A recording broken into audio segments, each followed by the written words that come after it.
Bom, quando os europeus chegaram, segundo a estatística, nos mostra que nós éramos 1.200 grupos diferentes, aproximadamente de 5 a 8 milhões.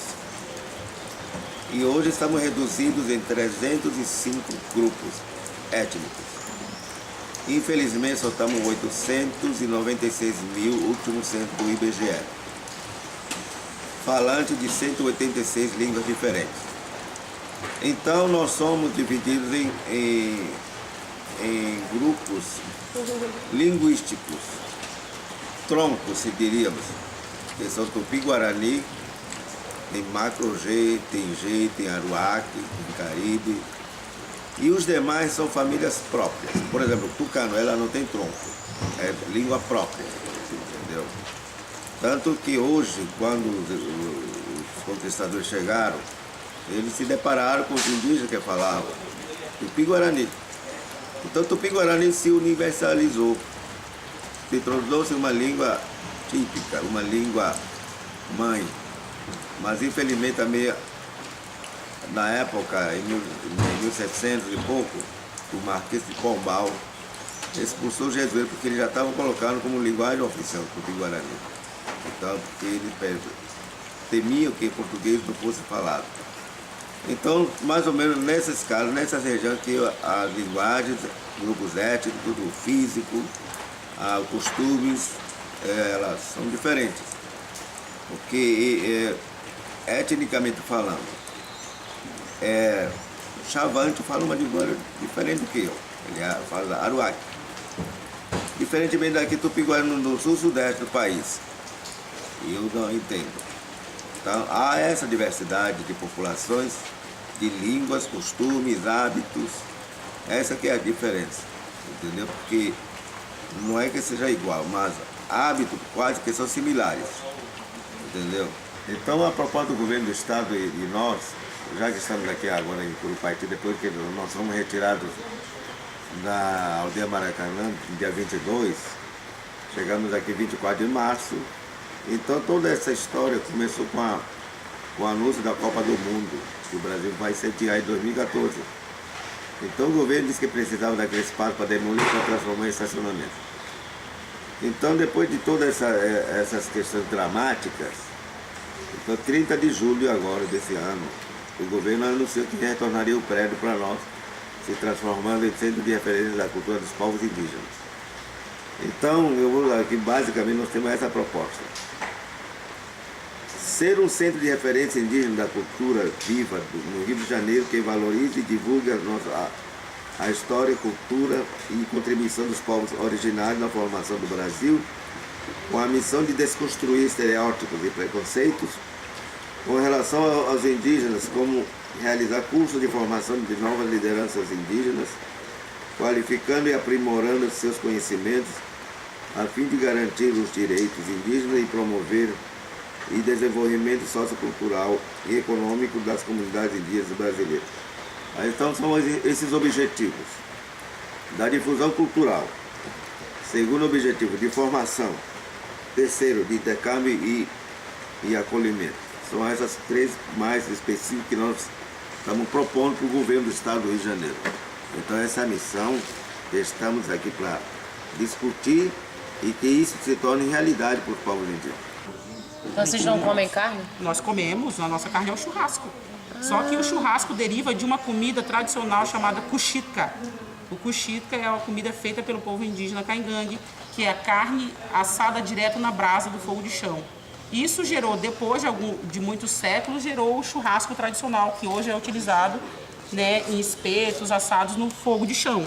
Só que o nosso churrasco tradicional é o cuxitka, que é a nossa comida indígena, que o índio adora comer o cuxitka, que é a carne tirada direto do animal e assada sem sal, direto no fogo de chão. Essa é a carne que gerou o churrasco. A mesma coisa com o chimarrão. O chimarrão não é uma herança europeia, é uma herança do povo indígena para o Brasil. E a nossa comida, assim como a comida, o chimarrão é oriundo dos povos indígenas. E a gente utiliza o chimarrão desde os tempos, né, do início da colonização, que há registros. nós utilizamos a folha da erva mate mastigada. E depois a gente, com o passar do tempo, a gente começou a torrar ela e depois, com o passar do tempo, moer.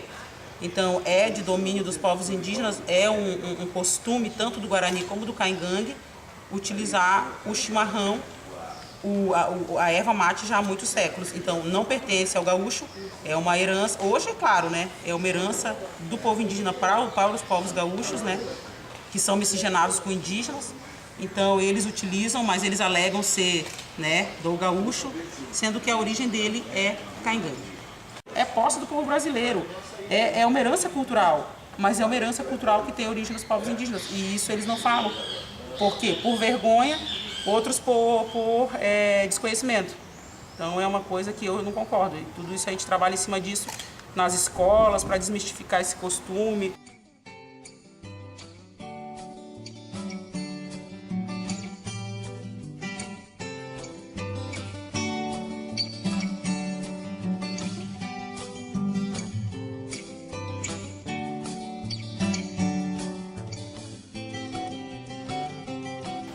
Meu nome é exatamente a planta que se retira essa taquara, eu não sei se chama bambu, não sei como é que é chamado por aqui. É tirado esses pedaços de tira feito para trançar os cestos. É o que nós temos na nossa região, é a base do nosso artesanato, porque é o que nós temos. Nós não temos tanta pena, nós não temos tanta semente, porque na nossa região há um grande grau de desmatamento. Nós já quase não possuímos terras com grandes pedaços de floresta. Então, a gente tem um material que é a taquara para confeccionar.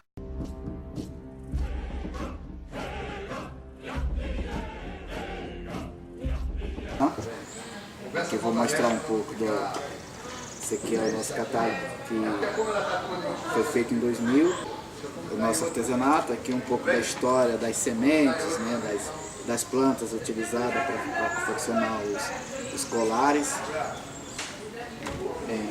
Esse aqui é um ritual do povo Apurinã.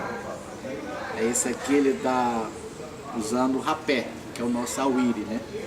Então, quando o pajé ele quer buscar conhecimento, sabedoria para poder trabalhar, para poder curar as pessoas, eles utilizam o rapé, né? E também vai buscar na meditação o ensinamento, né? As mensagens que vêm da natureza.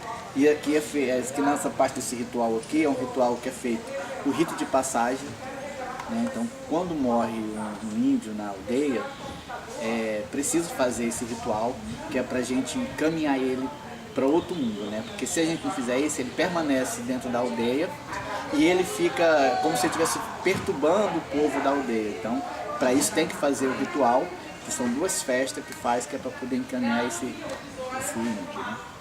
Aqui é parte do ritual, que é feita a dança, né? Tem todo um processo para essa festa aqui. Aqui são as índiazinhas. Esse aqui é um dos índios mais velhos da aldeia. Trabalha ainda, faz paneiro, faz cesto, trabalha muito bem. Eu tinha até um vídeo dele trabalhando, mas acho que nessa confusão lá eu perdi, né?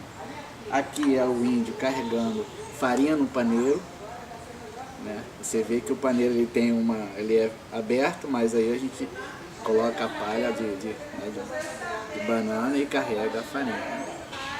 A gente não tinha saco na época, né? Então a gente tinha que utilizar desses, né, dos artifícios aqui, né? Você vê que dá para carregar. Esse aqui é um índio, né, que está mostrando aqui uma lança que é feita lá pelo povo Apurinã. E tem um pouco de pinturas, né, das nossas pinturas que a gente usa. Esse aqui é o grupo, né, fazendo a dança, fazendo o ritual, a dança do xingané.